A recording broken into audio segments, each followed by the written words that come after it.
సంఘ విద్రోహ శక్తుల బడా బడా బ్యాంకుల్ని లూటీ చేసినటువంటి ఆర్థిక ఉగ్రవాదుల ఎందుకు అంత అర్ధరాత్రి పూట అరెస్ట్ చేసినావు?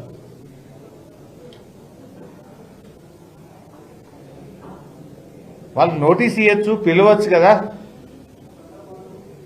అందులో ఒక అరెస్ట్ చేసిన ఒక జర్నలిస్టు పరిపూర్ణానందచారి ఈ సంఘటన జరిగినప్పుడు 3 రోజులు శబరిమలలో ఉన్నాడు. ఆయన 3 రోజులు లీవ్లో ఉన్నాడు, శబరిమలలో ఉన్నాడు.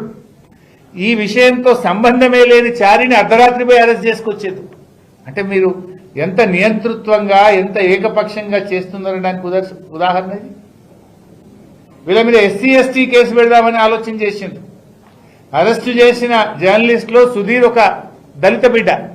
అంటే దళిత బిడ్డ మీదనే దళిత కేసు పెడతారండి, ఎస్సీ ఎస్టీ కేసు. ఆహా, ఏం ప్రజాస్వామ్యం రేవంత్ రెడ్డిని ఇది.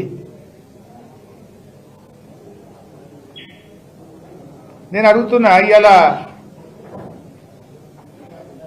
ఆ సజ్జనారు కాంగ్రెస్ కండువా కప్పుకో రాదాను? ఏం మాట్లాడుతున్నావు? మీ డీజీపీ నువ్వు, మీరు మీ కాకి బుక్ ఏం చెప్తున్నది? మేము చట్టాన్ని అమలు చేస్తున్నాం. మరి ఆనాడు కేటీఆర్ గారి మీద అడ్డగోలుగా మంత్రి సురేఖ మాట్లాడినాడు, నీ చట్టం ఏమైంది? ఆ రోజు కూడా బాధపడ్డది ఒక మహిళనే కదా. ఆ రోజు అడ్డమైన ఆరోపణలు చేస్తే మీరు కేసులు పెట్టకపోతే, మీ ప్రభుత్వం చర్యలు తీసుకోకపోతే కేటీఆర్ గారు ఆవిడ మీద సూట్ ఫైల్ చేసినారు. సురేఖ గారి మీద కేటీఆర్ గారు కేసు వేసినారు. ఏం కేసు అంటే మన డిఫమేషన్ సూట్ వేశారు కేటీఆర్ గారు.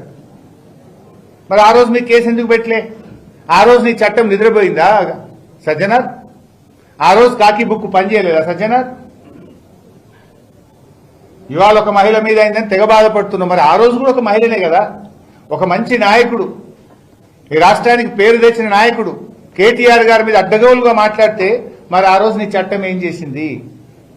చట్టం చుట్టమైంది ఆ రోజు? ఈ రోజు ఎందుకు ఇంత అర్ధరాత్రి పూట చేస్తున్నారు?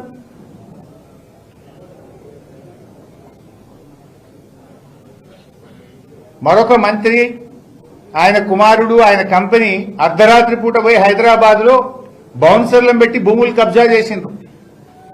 మరి ఆ రోజు నుంచి ఈ రోజు వరకు ఆ మంత్రి గారి కుమారుణ్ణి గాని, ఆ మంత్రి గారి కంపెనీ రాఘవ కన్స్ట్రక్షన్ లో ఒక్కరిని కూడా ఎందుకు అరెస్ట్ చేయలేదు? దాని మీద ఎందుకో సిట్ అయ్యారు? పట్టబగలు ఒక